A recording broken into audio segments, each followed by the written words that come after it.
meet you. I am Kyoka. Hello, how are you? Today we're going to do our live stream. Yay!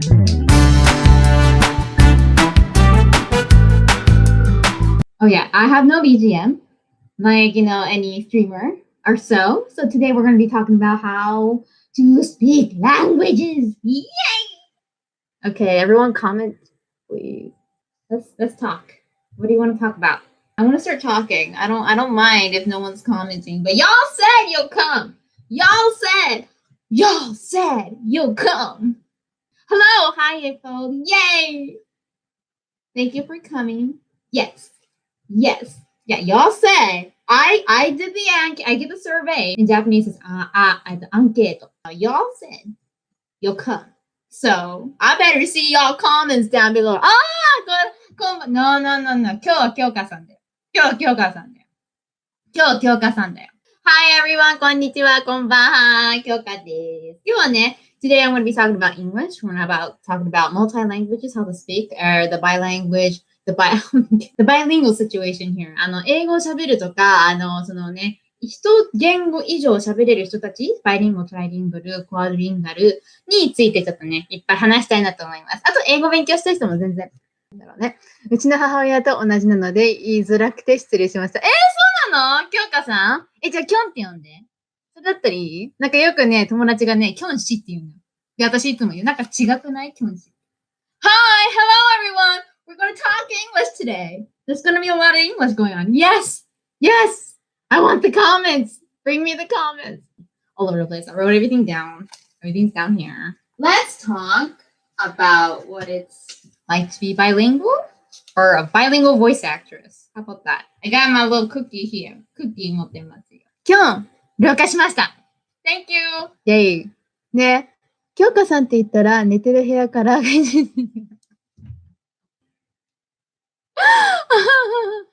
香さん、はーい。違う、お母さんだったね。お揃いじゃん。I'm so sorry.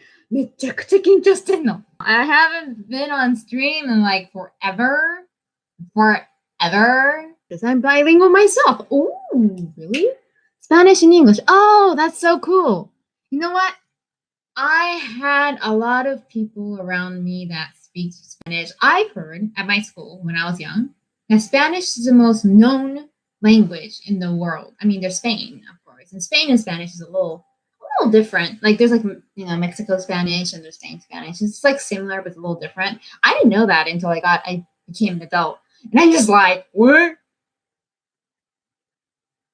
I'm sorry. I'm a little not smart than other people. A lot of people ask you to translate, right? And being able to speak a language and being able to translate is a little different. I mean, you understand the language. It's like being able to teach singing and be able to actually sing. It's really hard to translate. Okay, so like in Japanese, a lot of people are going to ask you, can you translate this in English?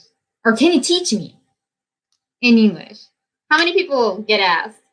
I've done a lot of translating, so yeah, I have to. I know the translating thing is a big thing. Everyone asks, and then at the end, it depends on what genre you're doing. Hold on. 岐阜県。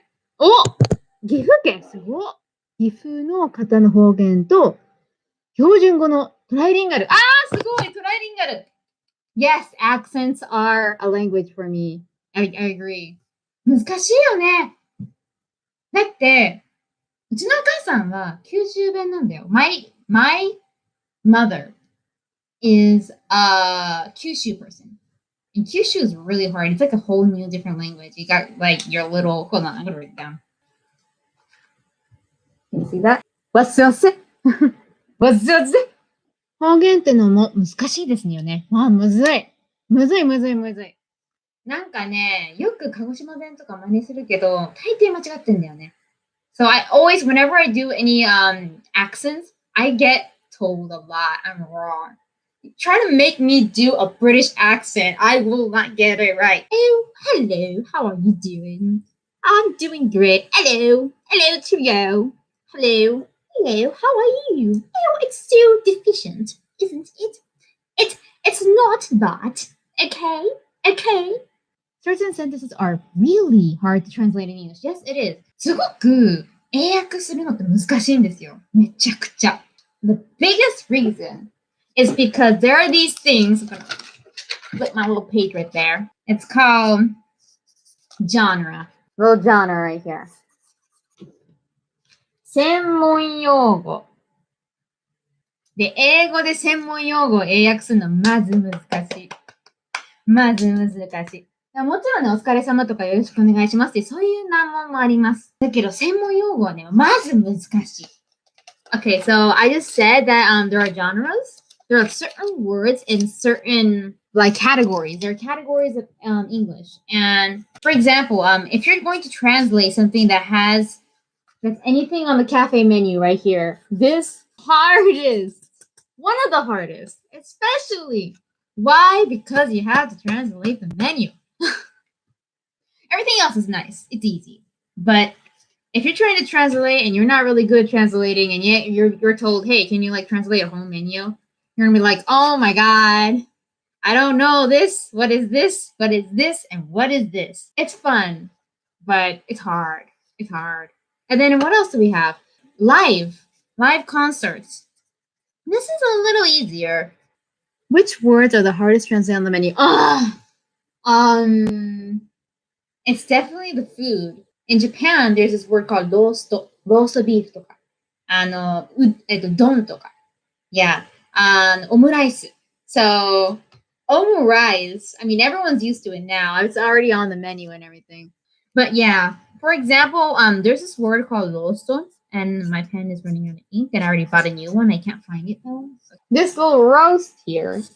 And the reason why it's really hard to translate certain katakanas is because it comes from different countries. And I'm from America. So my translations end up in English. Other people, like, especially, I think in France or in German. No, Australia.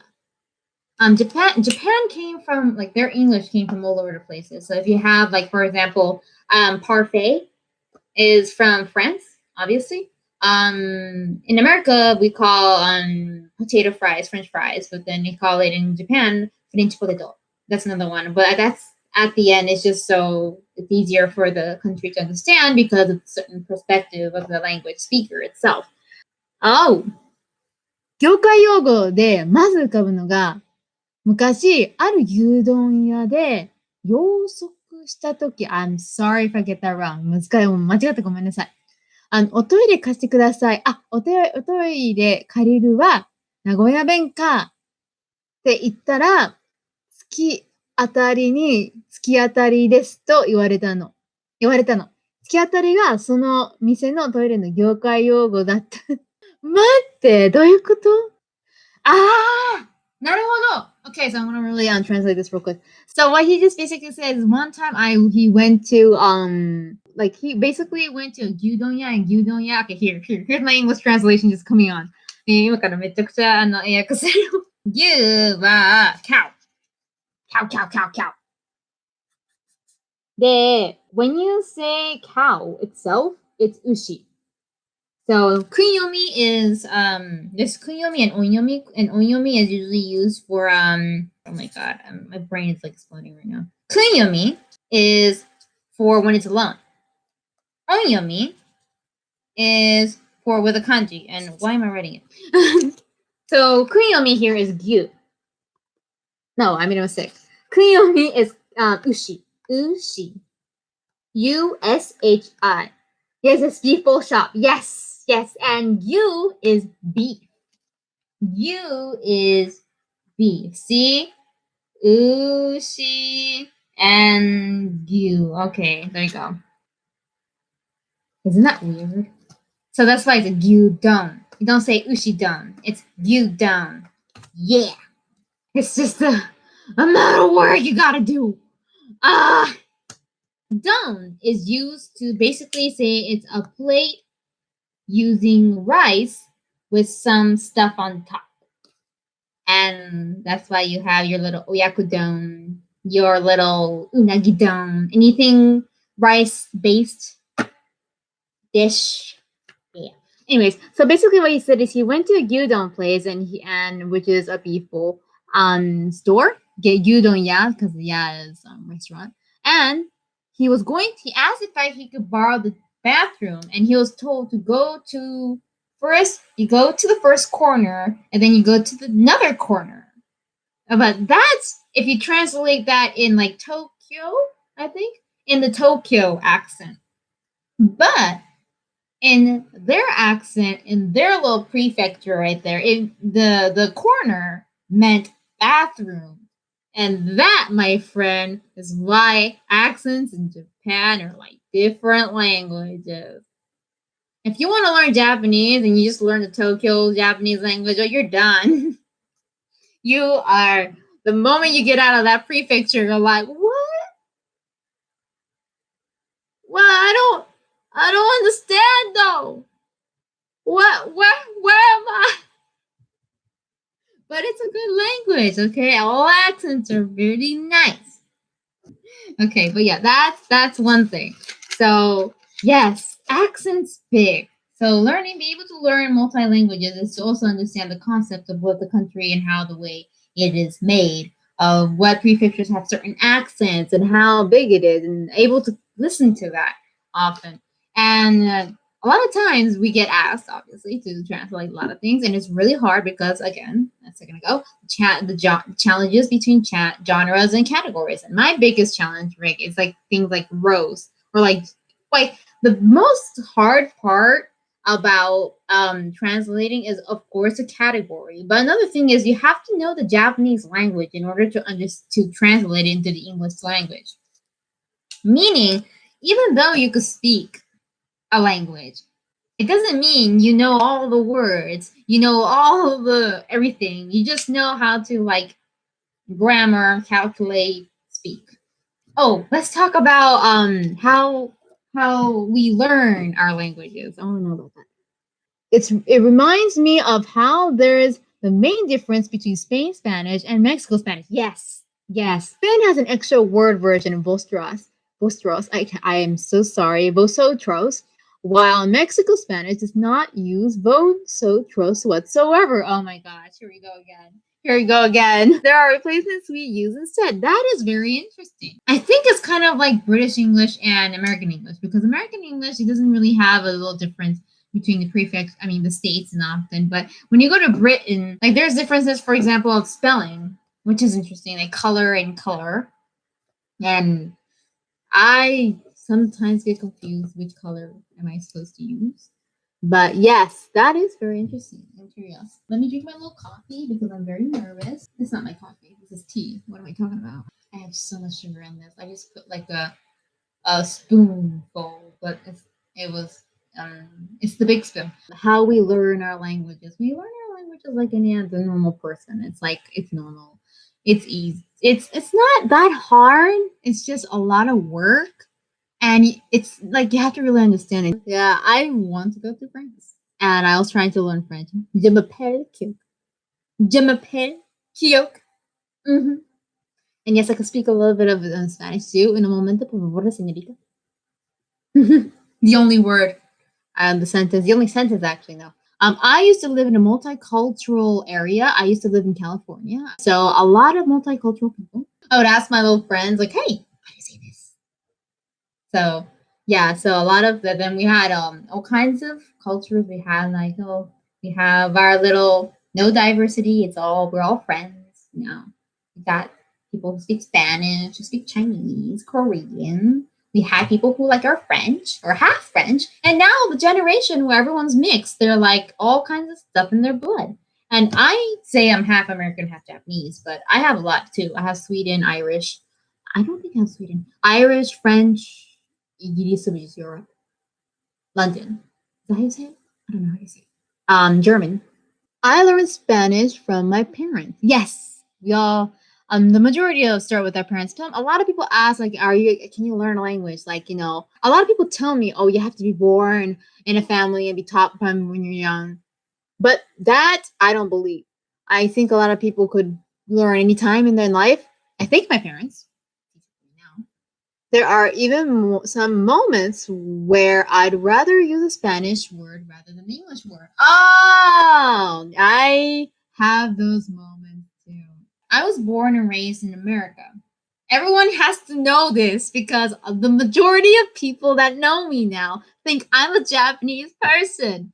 Here, gonna make this clear for you. I was born and raised in America. America. Meaning, my first language is English. Guys! But okay, I'm gonna go back. But my ideas and my beliefs and the way I express myself, I was able to learn how to express it, and it all cleared up in Japan. Whenever I have to explain my feelings or how I think, it's so hard to explain in English because English is my first language, but there are certain thoughts and beliefs that is not expressible in English unless you have like a bunch of words just put up in a whole summary. Because each language has a certain energy, has a certain way of expressing by the environment, country, and the history of how people choose to self-express. It's really huge, really different. That's how a lot of that's why there's the majority of people who have a certain way of thinking that's similar to the people around them. It's just culture. Learned English pretty quick thanks to school and my siblings. Oh. Yeah, a lot of people are now learning languages through anime and all kinds of ways, not even at school. Some people go to school. I recommend starting off on your own. Going to school is good, but at the end, everyone is learning at the same time, and each one of us have our strengths and weaknesses, and that's really important to know. You could go to school and learn language. It's cool. It is cool, but like if you're going to go, you have to make sure that you're not going to be there just to raise up your little memory ability to remember things. You have to actually really understand it and put it in yourself. And if it's really hard for you to keep up, you shouldn't go because that doesn't mean you're weak, you're dumb, or anything. It's just that it just doesn't work for you, and you have weaknesses and strengths. And you shouldn't force yourself to keep up on that because that does kind of stresses you out, and it's really hard for you on your everyday life. Oh my gosh, I can speak English today.